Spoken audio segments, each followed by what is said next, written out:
बारिश भएर अनि चाहिँ यस्तो भएको छ है।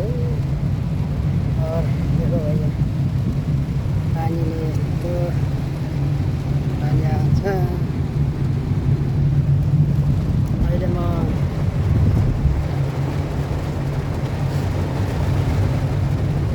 एयरपोर्ट दिल्ली एयरपोर्टदेखि जाँदैछु चाणक्यपुरी। चाणक्यपुरी से फिर जाँदैछु मेहरम नगर। मेहरम नगरबाट हो कहाँ हुन्छ अब जाने गाडी हो। तर के गर्ने जानु पर्यो। पुरा बाहिर पानी आएको छ होइन।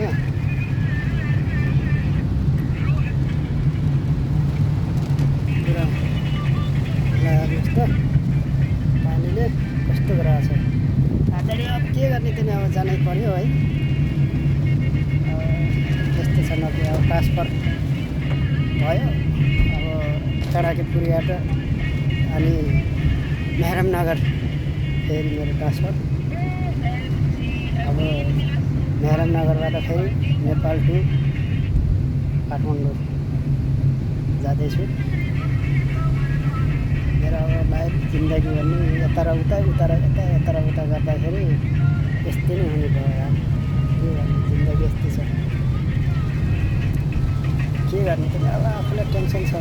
गाडी सरकारी अब मान्छे सरकारी ड्राइभर साहब चला आफू बसिएको छ होइन। अब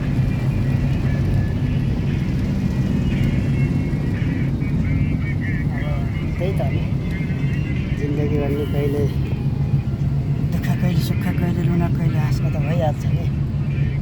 चल ठिकै छ। अब कतिको भनेर अब मेरो कम्पनी चेन्ज भयो। पहिला कम्पनी थियो त ठिक थियो नजिकै थियो। अहिले अब टाढा गइयो। ठिकै छ। यस्तै हेर्नुहोस् दुखीको मान्छेलाई दुखी जहाँ गयो भने दुखीको दुखी हो। कहिल्यै सुख हुन्न। जाँदैछ अब ट्रान्सफर भएर अब सिफ्ट भएर जाँदैछु मेहरम नगर। मेहरम नगरबाट फेरि फर्केको चाणक्यपुरी। अब सामान त्यहाँ छ कता त्यहाँबाट लिएर फेरि वापस हुने हो। हेरौँ कस्तो हुन्छ होइन। पानी आएको छ त्यसरी बाहिर पानी परेर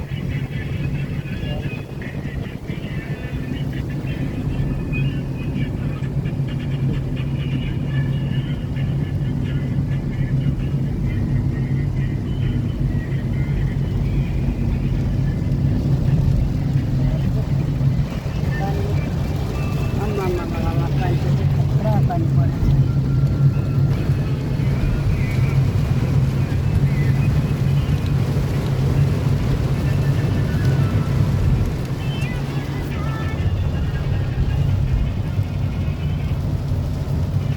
यस्तै हो यस्तै हेर्नुहोस् यस्तो छ।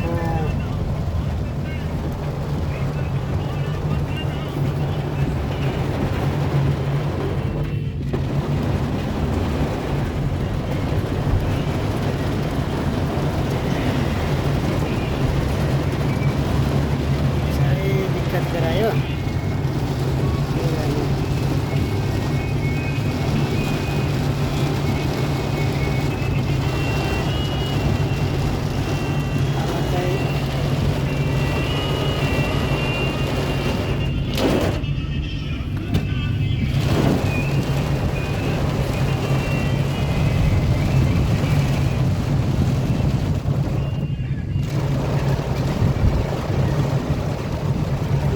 खासै साफ देखेको छैन क्या अब।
मस्त ल्याउन त आउँदैन त्यही पनि यसो लामो सफरमा थोडा टाइम पास गरेको ठिकै छ। Okay by by.